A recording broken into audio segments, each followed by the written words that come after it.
और पता है आपको, राधा रानी सिर्फ ठाकुर की बांसुरी पर ही दीवानी थी, सिर्फ बांसुरी पर।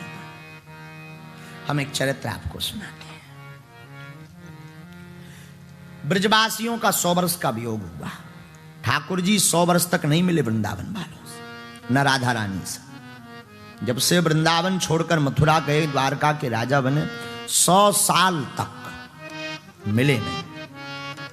100 वर्ष बाद कुरुक्षेत्र में मिले। कैसे रही होगी गोपियां, गोपियां और राधा रानी तो दिन रात गोविंद की याद में जी। नित्य मथुरा की गली में गोपियां बैठ जाएं, आज हमारे मोहन आएंगे। शाम तक देखें, शाम तक देखें, शाम हो जाए, अंधेरा मचने लगे, तब तक उसी तरफ टकटकी, अब आ रहे होंगे, अब आ रहे होंगे। रात हो जाए, घर वापस आवे, सब अनमनी होकर के बैठ जाएं। घर के लोग पूछें क्या कन्हैया आए क्या? आज नहीं आए, कल आएंगे।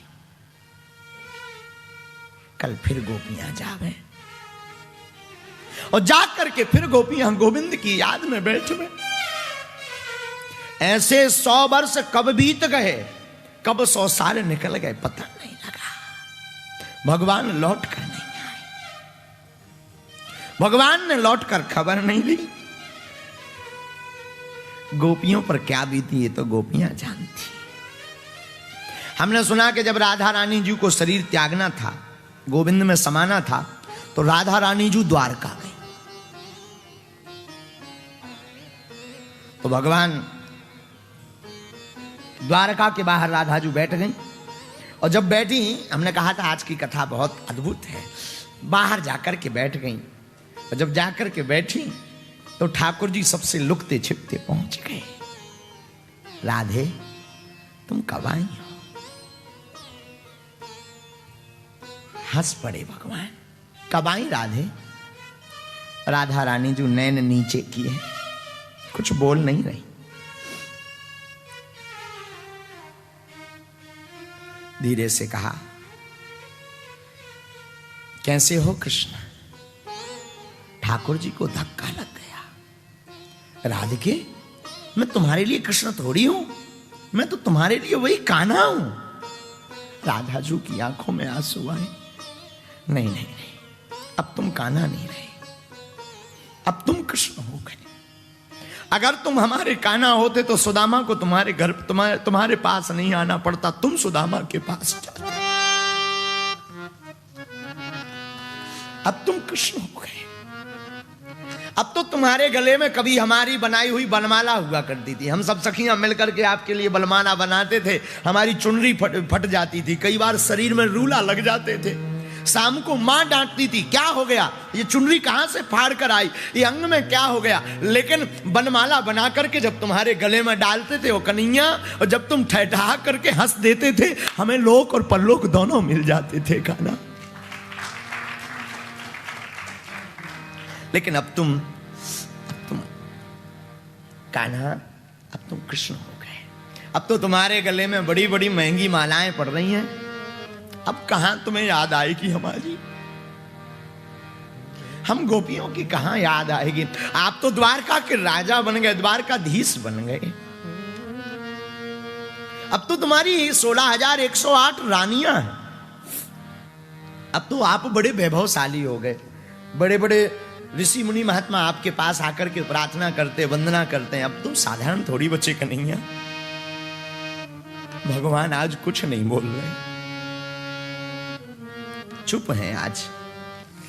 ठाकुर एक बात बोलूं? हाँ, अब बस मैं अंतिम बार तुमसे मिल लिया। श्री राधा जी बोली, कन्हैया आज के बाद अब दोबारा कभी मिलन नहीं होगा। भगवान की आंख भर आई। अब पूरी श्रीमद् भागवत में ठाकुर जी पहली बार हुए, पहली बार। कहां जा रहे हैं ये तो पता नहीं, पर जा रहे हैं। तुम्हें तो सब पता है। भगवान बोले, देखो कुछ मांगो तुम हमसे, आज तुम कुछ मांगो। श्री राधाजू बोली, क्या नहीं पाया हमने आज तक प्रेम कुछ पाने के लिए नहीं, सब कुछ अर्पण करने के लिए किया। याद रखना ठाकुर, भले ही तुम्हारे 16,108 विवाह हो गए, जगन्नाथ का एक मंदिर छोड़ करके विश्व में कहीं पर अगर तुम्हारी बात होगी तो वहां तुम्हारी राधा की जरूर चर्चा आएगी। वहां ये तुम्हारी राधा जरूर होगी। हमने तो सब कुछ पा लिया, अब कुछ नहीं पाना है, कुछ नहीं चाहिए। नहीं कुछ मांगो ना राधे। एक बात बोलूं कन्हैया, क्या तुम्हें कभी वृंदावन की याद नहीं आई? क्या कभी यशोदा मैया की याद नहीं आई? आंखें उसकी पक गई, बाल उसके सफेद हो गए। क्या जवाब दूं मैं रोज? क्या बोलूं मैं मां को रोज? वो रोज पूछती, क्या आज कान्हा आया?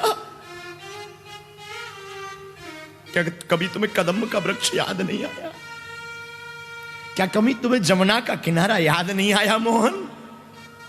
क्या कभी तुम्हें वो नटखट लीला करना, वो माखन खाना याद नहीं आया?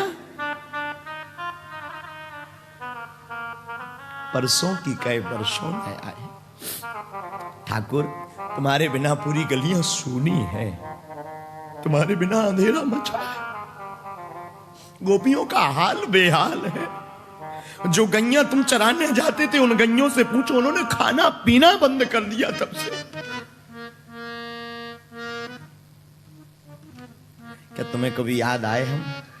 ठाकुर कहते हैं हाँ। अरे तुम्हें कहाँ याद आएंगे, अब तो तुम्हारे बड़े ठाट बाट हो गए, तुम द्वारकाधीश हो गए, 16,108 रानियां हो गई, नौकर हो गए, तुम्हारे नजदीक सेवा करने वाले लाखों लोग हैं, भला कौन ना तुम्हें सेवा करने वाला मिले ठाकुर। लेकिन याद रखना कन्हैया, ब्रज को तुम भूल नहीं पाओगे, ब्रज जैसा प्रेम तुम कहीं नहीं पाओगे, ब्रज जैसी प्रीति तुम्हें कहीं नहीं मिलेगी। जो ब्रज में तुम्हें प्रेम मिला वो तुम्हें कहीं नहीं मिलेगा कन्हैया, कहीं नहीं मिलेगा। ठाकुर की आंखें बनाई, श्री राधे, हे राधिके, आज तुम हमें रुलाने आई? नहीं रुलाने नहीं आए हैं, बस हम तो तुमसे अंतिम बार मिलने आए। आपने कहा कुछ मांगो। ठाकुर मांगू मैं? हाँ मांगो ना, मांगो। राधा जी ने कहा मैं मांगू, ठाकुर बोले हाँ मांगो ना, मांगो, बोलो क्या चाहिए। भगवान वृक्ष के नीचे लेटे ही थे और राधा रानी जो सामने खड़ी थी, और राधा रानी जो मानो आज लड़ रही हो अपने प्रेम से। बोले ठाकुर ये बांसुरी लो, एक बार बजा दो।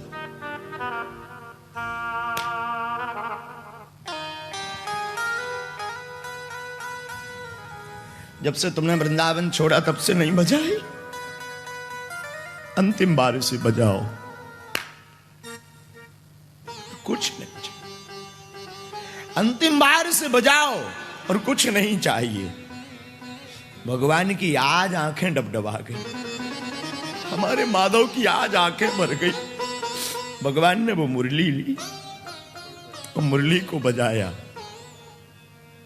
और जैसे हमारे ठाकुर ने मुरली को बजाया और मधुर तान सुनते सुनते राधा भी बेहवल हो गई और अपने आप को शरीर सहित गोविंद के चरणों में समाहित कर दिया।